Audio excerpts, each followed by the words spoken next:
नमस्कार.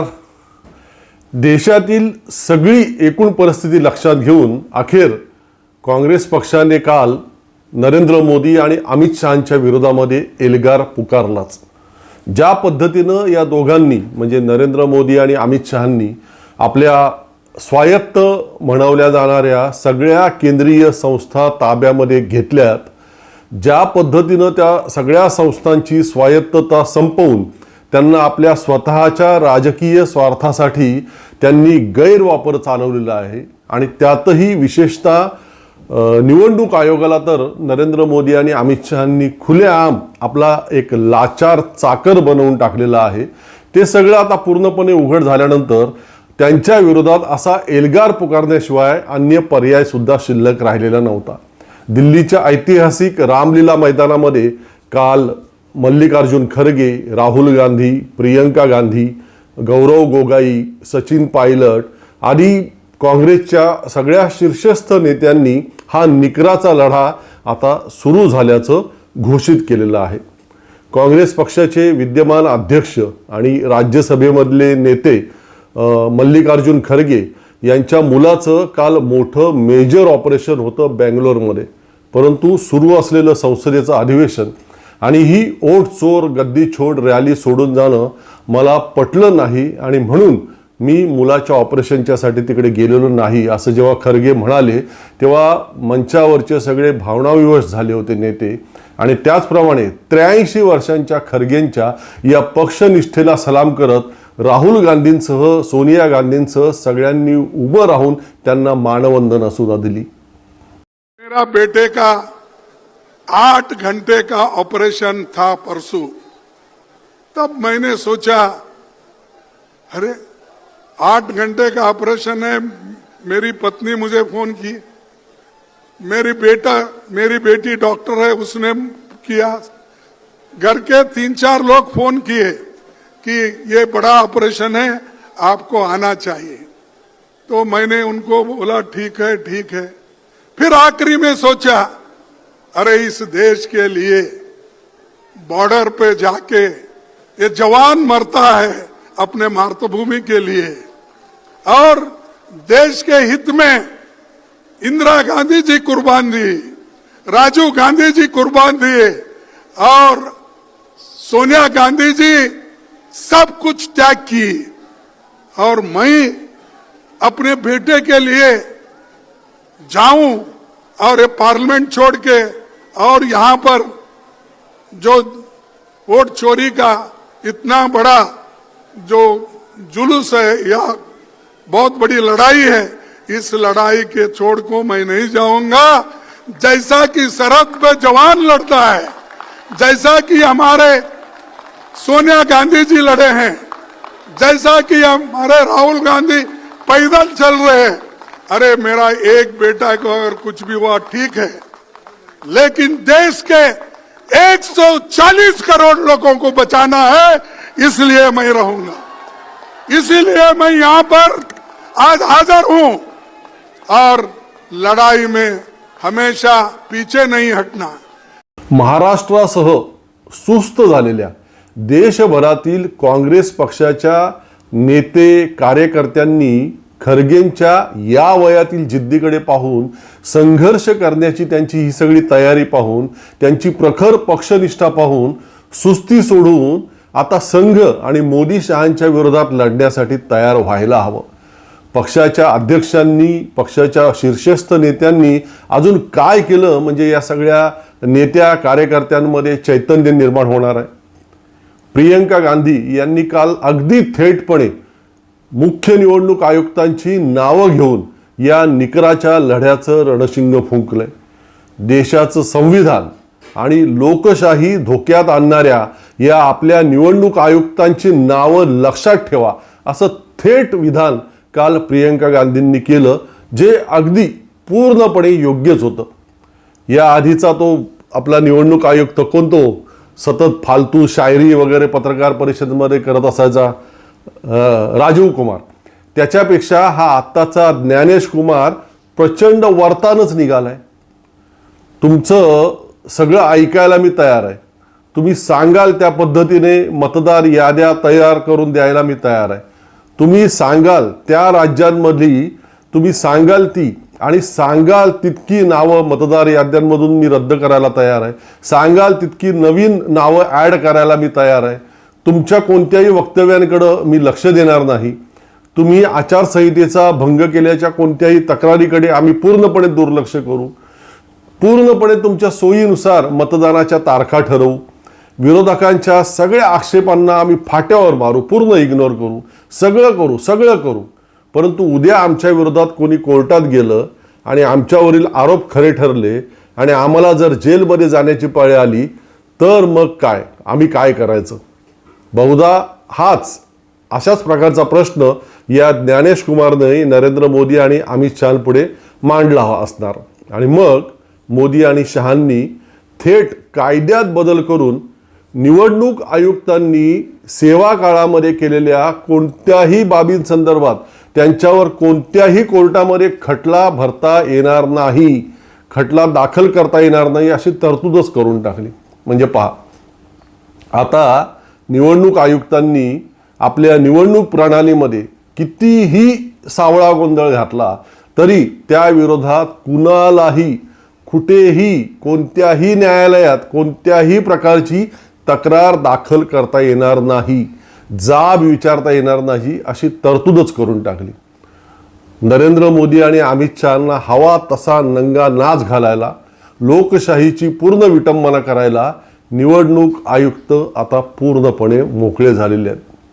म्हणजे तुम्ही पहा, आधी मोदी आणि शहांनी निवडणूक आयुक्तांची निवड करणाऱ्या मुख्य समितीमधून सर्वोच्च न्यायालयाच्या सरन्यायाधीशांना वगळून टाकलं.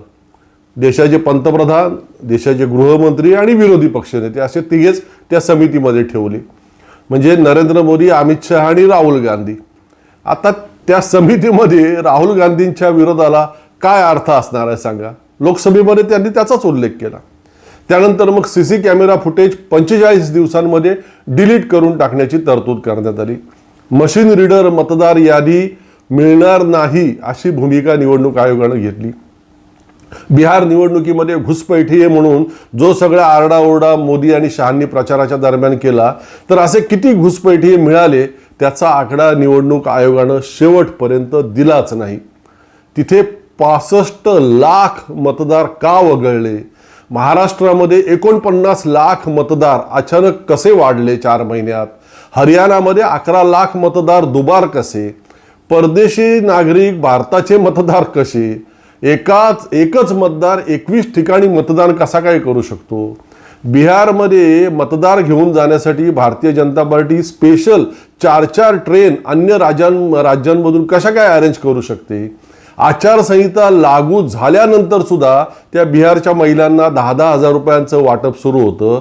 त्यावरती निवडणूक आयोगाने आडकाठी का आणली नाही?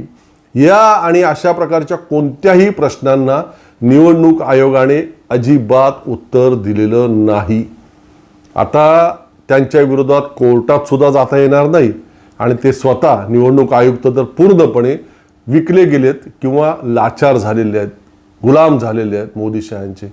मग आता त्यांच्या विरोधामध्ये लोकशाही मार्गानेच निकराचा लढा देण्याशिवाय कोणता पर्याय, कोणता मार्ग शिल्लक राहिलाय?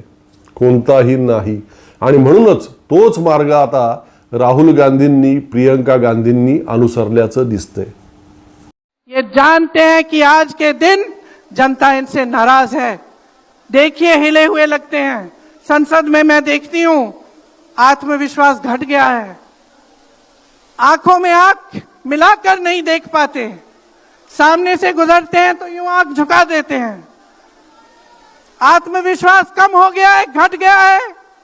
अपने आप में विश्वास घट गया है क्योंकि जनता का विश्वास भाजपा से, इनकी सरकार से, प्रधानमंत्री मोदी जी से, अमित शाह जी से सबसे हट चुका है.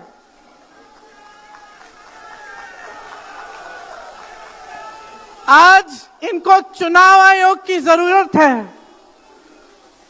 चुनाव आयोग के बिना ये चुनाव नहीं जीत सकते. और याद रखिए, चुनाव आयोग के जो मुख्य 3 अधिकारी हैं उनके नाम आप याद रखिए, कभी मत भूलिए इनके नाम. क्योंकि ये आज हम हमारे लोकतंत्र पर वार कर रहे हैं। इतिहास में कभी ऐसा नहीं हुआ कि पूरा विपक्ष कह रहा है कि हमें विश्वास नहीं है चुनाव आयोग में, इन चुनाव में हमारा विश्वास नहीं है, ये चुनाव ठीक ढंग से नहीं किए जा रहे हैं।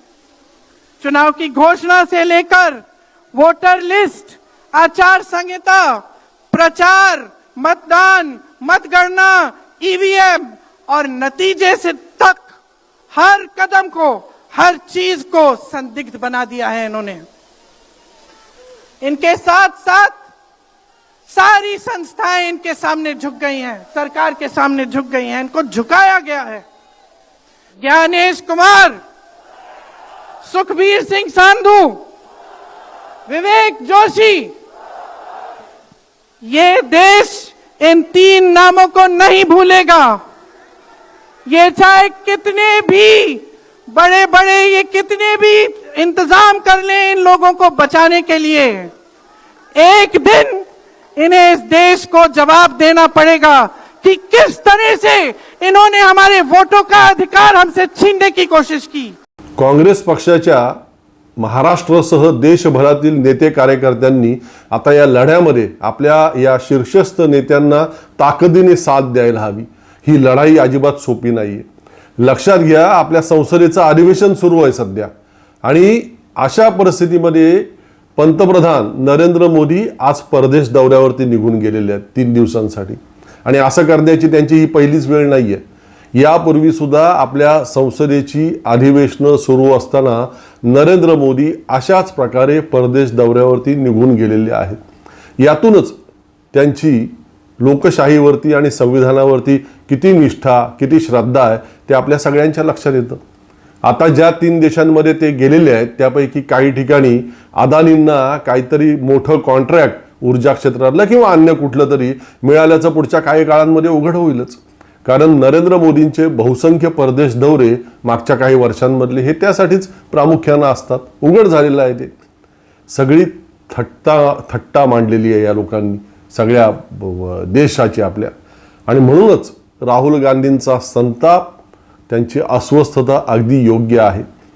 या आपल्या देशासाठी बलिदान दिलेल्या इंदिरा गांधींचे ते नातू आहेत आणि आपल्या देशासाठी बलिदान दिलेल्या वडिलांचे ते सुपुत्र आहेत।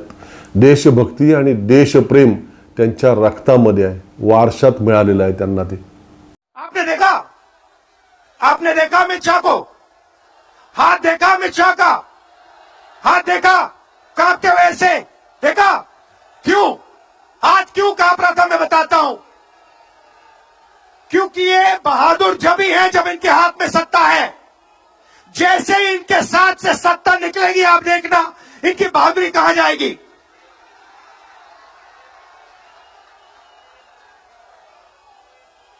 और ये भाई और बहनों,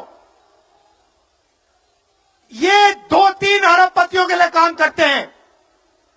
ये जो सारे के सारे कागज के ढेर हैं, ये जो सिग्नेचर्स हैं,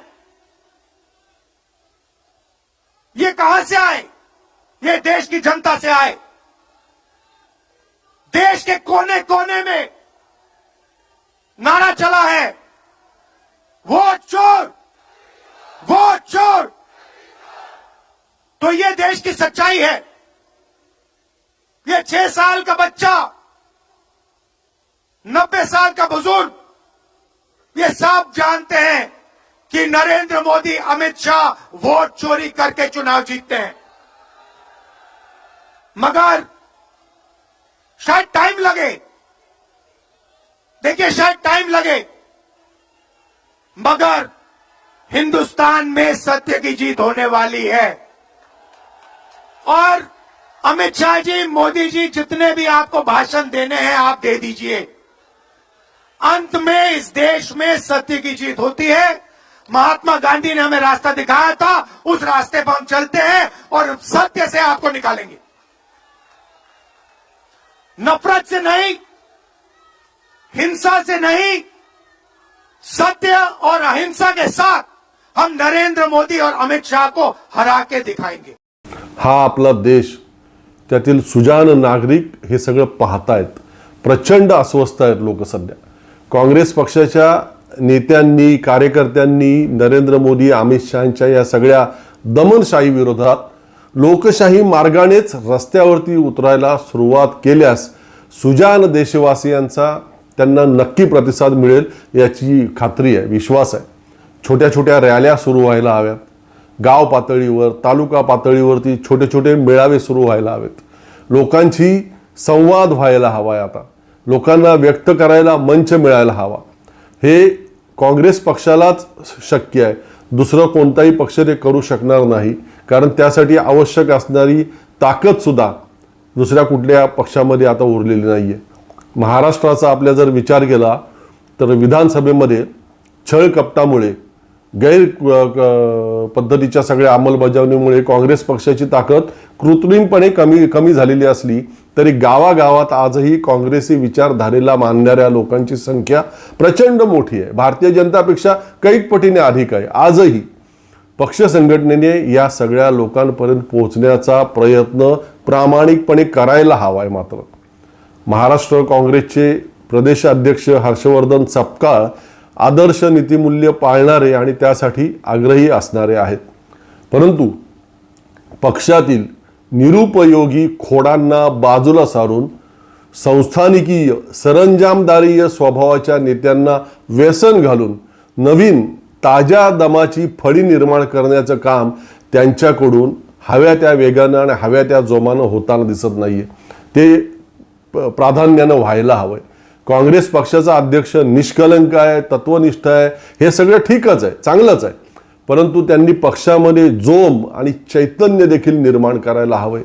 जनता साथ द्यायला तयार आहे, परंतु विरोधी पक्षच सुस्तावत पडलेत अशी आपल्या महाराष्ट्राची सध्याची एकूण परिस्थिती आहे. नरेंद्र मोदी अमित शहांच्या विरोधात एल्गार पुकारणाऱ्या खरगे, राहुल, प्रियंका गांधी वगैरे सगळ्या शीर्षस्थ नेत्यांना कृतिशील सक्रियतेमधूनच राज्याच्या नेते कार्यकर्त्यांनी प्रतिसाद द्यायला हवा. आपल्या इथे सुद्धा देवेंद्र फडणवीस, एकनाथ शिंदे, अजित पवारांनी राज्याचा सगळा सत्यानाश चालवलेला आहे. आपण सगळेच पाहतो. ठेकेदारांचं आणि ठेकेदारांसाठी सुरू असलेलं सरकार अशी महाराष्ट्र सध्याची सरकारची अवस्था आहे. अजित पवारांच्या त्या पोराला वाचवण्यासाठी आणि त्या पोराच्या कंपनीला 21 कोटी रुपये सरकारी तिजोरीत भरावे लागू नयेत म्हणून हे सरकार थेट एखादा कायदाच बदलून टाकतं. हे अगदी ताजं उदाहरण आहे कालचं विधिमंडळातलं. हायवे, बोगदे, पूल वगैरे वगैरे जे काही राज्यात सगळीकडे मोठ्या प्रमाणात सुरू आहे ते केवळ आणि केवळ यांचे पक्ष चालवण्यासाठी, निधी मिळवण्यासाठी आणि यांची पोटं भरण्यासाठी सुरू आहे. जनतेने मागणी केलेले प्रकल्प त्यात किती आहेत शोधून पहा तुम्ही, एक सुद्धा तुम्हाला सापडणार नाही. जी जनतेची मागणी आहे तो मुंबई गोवा हायवे त्यासारखी आहे, तो हायवे व्हावा म्हणून 20-20 वर्ष उलटून सुद्धा ती कामं पूर्ण होत नाहीत. आणि नको ते प्रकल्प मात्र नाहक या राज्यातील जनतेच्या डोक्यावरती मारले जात आहेत जबरदस्तीने. एकट्या मुंबईतून रोज सरासरी 6 मुली सध्या गायब होत आहेत. आजचे वर्तमानपत्र वाचा. मागच्या अवघ्या 3 महिन्यांमध्ये 50 पेक्षा अधिक लहान मुलं मुंबई आणि आसपासच्या परिसरातून गायब झालेत. मराठवाड्यातून, विदर्भातून तरुण मुली रोज पळवून किंवा विकत घेऊन गुजरात, मध्य प्रदेश आणि अन्य राज्यांमध्ये नेल्या जात आहेत. तिकडे मेळघाटातील कुपोषणाचा प्रश्न संपत नाहीये. राज्याच्या सार्वजनिक आरोग्य व्यवस्थेचं पूर्ण मातेरं झालेलं आहे. राज्याच्या सरकारी शिक्षण व्यवस्थेचं पूर्ण मातेरं झालेलं आहे. लाडकी बहीण योजनेत झालेला करोडो रुपयांचा भ्रष्टाचार ताजा असतानाच, रोज रोज त्याबाबतचे नवीन अध्याय समोर येत असतानाच आता महाराष्ट्र कामगार कल्याण मंडळातील भ्रष्टाचार करोडो रुपयांचा आजच उघड झालाय. सगळी आणागुंदी अशा प्रकारे सुरू आहे आपल्या महाराष्ट्रामध्ये सुद्धा. या सगळ्या विरोधात आवाज उठवत काँग्रेस पक्षाच्या लोकांनी रस्त्यावरती उतरायला सुरुवात करायला हवी. या सरकारला नागडं करत राहायला हवंय. फडणवीस रोज उठून नवनवीन घोषणा करत राहतात. त्यांची या राज्यातली सगळी पाळीव माध्यमं त्यांच्या त्या घोषणांच्या हेडलाईन करत राहतात. मात्र खरंच राज्यात मागच्या काही वर्षांमध्ये किती रोजगार निर्माण झाले, किती सुशिक्षित बेरोजगार तरुणांना नोकऱ्या मिळाल्या, खरंच किती नवीन कारखानदारी या राज्यामध्ये आली मागच्या काही काळात, खरंच किती गुंतवणूक परदेशामधून आली, हे शोधून काढून जनतेसमोर त्यांच्या वक्तव्याचा पर्दाफाश व्हायला हवाय. राज्यभरात वाढलेल्या गुंडगिरीबाबत आवाज उठवायला हवाय. आमच्यासारख्या छोट्या युट्यूबरला हे सगळं करण्यामध्ये प्रचंड मर्यादा असतात. शक्य तितकं आम्ही करतोच आमच्या पातळीवरती, परंतु राजकीय पक्षांकडे आणि तेही काँग्रेस पक्षासारख्या पक्षाकडे साधनं सोर्स मोठ्या प्रमाणात उपलब्ध असतात. ते सहजपणे हे करू शकतात. फक्त त्यासाठी जिद्द आणि इच्छाशक्ती असायला हवी. राहुल गांधी संसदेत आणि बाहेर सुद्धा किती छान बोलले, ग्रेट. प्रियंका गांधी किती जबरदस्त बोलल्या ना काल, वा ग्रेट. आणि मल्लिकार्जुन खरगे तर या वयात सुद्धा एकदम भारीच. या अशा केवळ प्रतिक्रियांनी आता काहीही साध्य होणार नाही. आता हवा तो एल्गार, लोकशाही वाचवण्यासाठी, संविधान वाचवण्यासाठी आणि हा आपला देश वाचवण्यासाठी. महाराष्ट्रातील काँग्रेस पक्ष त्यासाठी तयार आहे काय? आजच्या भागात इथेच थांबतो. धन्यवाद.